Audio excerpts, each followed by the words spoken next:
I mean, at the moment, you're still doing club reviews, aren't you, Matt? Because we were having a think about this with some of the new releases which have just come out. Well, coming out, Titleist have announced their new drivers, for example. There's new irons coming out. And we were having a little bit of a discussion about clubs. Kieran, what did you think? Well, do you guys think that this is like the worst time to buy golf clubs in this current market?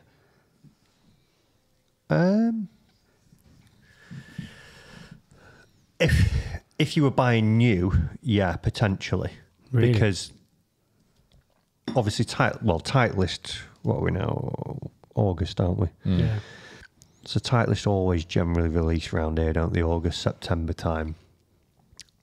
If you were buying like a Callaway, TaylorMade, Ping, and Cobra, any of those sort of big name driver releases, now you've got, what, 4 months till the new one's coming out, essentially. So, yeah. It's a bit of an odd one, isn't it? So, like with new clubs, I think we all know that with new clubs, when they come out, improvements within the tech is going to be incremental. You know, when a new driver comes out, there's nothing which is going to instantly give you 20 more yards. It just doesn't work like that. But because of the cycles now of when people are releasing their clubs, you do have this weird no man's land towards fall where you do have a few new releases coming out, like say from Titleist, but you do have this cycle where you've got to wait now until the new year if you want to make sure that you're getting the newest golf clubs. Do you think that enters into a lot of like buyers' minds now? I would think it enters more into the minds of the people who are selling the clubs. Because if someone comes in now, and your pro shops, and you're fitting them into something, and you fit them into, let's say, right now, Jeff comes in, and he's striking the Titleist driver really well, and you're like, I don't want to tell you this, bud, but like in literally a month, the new one's coming out, and if I sell you this, you're gonna hate me. That is a hard place to be, and obviously, like the price as well, like. Since, you know, everything that's happened recently, like, you know, pricing has gone up with, you know, sort of resources and stuff like that. So it's a difficult one as well, isn't it? With like the pricing going up. Yeah. I think it's probably a good time to buy like second-hand clubs and stuff that's maybe a year or two old. But I think you're right there with the, and as we say there, you know, your big releases, we know they're generally coming around January. So if you're, it depends whether you probably fall in a couple of camps, don't you? Whether you like, do you need new and shiny? Like, is that what matters to you? Or are you all about performance? Because, you know, Jeffrey, you mentioned there, who goes in and he's driving the ball the best he's ever driven in this fitting. You know, he's got 5 yards longer. He's hitting a few more fairways. If he takes that to the course now, it's improvement, isn't it? Yeah. But then does that get tarnished by, in a month's time, the new driver's going to come out, but we all generally know he's not going to... Yeah. That 5 yards and 3 more fairways isn't going to turn into 10 yards and 6 more fairways. So buying that club, it's difficult. It's that price element, isn't it? Because you go... in a month's time, that's old. Yeah, and it's when the new, let's say, new Titleist driver comes out and the old Titleist drivers, even though it's only like 18 months old, that will automatically drop down in price, but that doesn't mean that it's half the performance. You know, it's still going to perform really well. Like my dad at the moment, I got a surprise fitting for him with Titleist, must be 4 years ago now, maybe 5 years ago. He got fully fitted out, hit everything really, really well. And obviously, you know, I do review a lot of clubs. I managed to get a lot of stuff through. So he's always pecking my head. And he's like, oh, you know, what's this new Ping driver? You know, oh, do you think I'd suit me? Do you think it'd suit me? Can you get me one? Oh, you know, what about this hybrid? This hybrid. And he's like, oh, can you get me this? I want to have a go with it. And yeah, I think it'll be great. And I always kind of have to go back to him and say, for you and your swing, this is not going to make any difference at all. You just not, and I almost have to like pull him back and say the clubs that you've got are fitted for you. Yeah. You're probably not going to find any extra performance, and you're used to them. Keep on playing. And then a few weeks ago, he went out and shot 74 gross, like his best ever gross score. No way. Yeah. With those clubs With that those he was clubs. fit for. Yeah. Wow. Which, when you see a swing, is an amazing accomplishment. It's quite short, isn't it? It's quite a short swing, isn't it? It's getting shorter. Is it? Yeah. Yeah. His backswing now is basically pocket high. That's impressive. That's impressive. Yeah.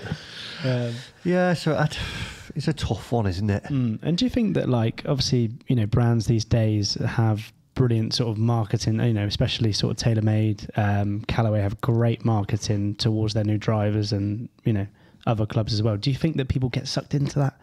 And we'll I don't get think it any. No, not as much. But it's like anything, isn't there? You know,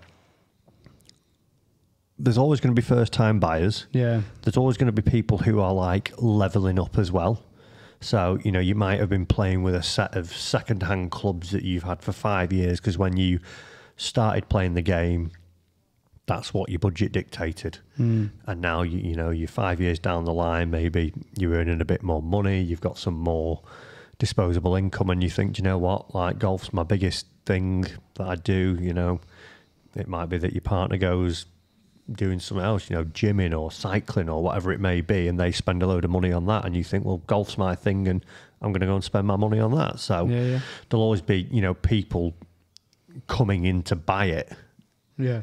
So I don't think like the marketing side, like there's no real like outlandish claims anymore as well, is there? Because No. I think because of the likes of YouTube reviews and things and different outlets doing reviews, it is like, well, let's find out. I think, yeah, there's not as many like outlandish. There's definitely not as many big, crazy like distance claims anymore. Yeah.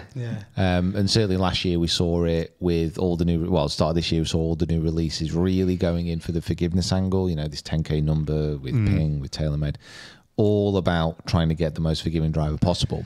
And it's almost a slightly harder sell in that way, because people want to buy distance. They don't want to buy forgiveness.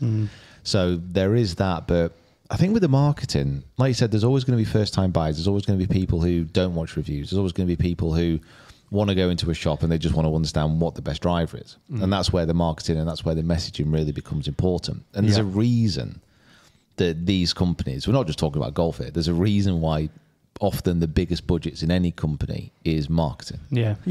It's to try and get that message across. We're always been sold to, aren't we, in every walk of life, whatever we're doing. And it's, you know, a lot of it could be subliminal as well. Like you see something, you hear something, it just sticks in the back of your mind. And like when people talk to me about like, you know, what's the most forgiving driver?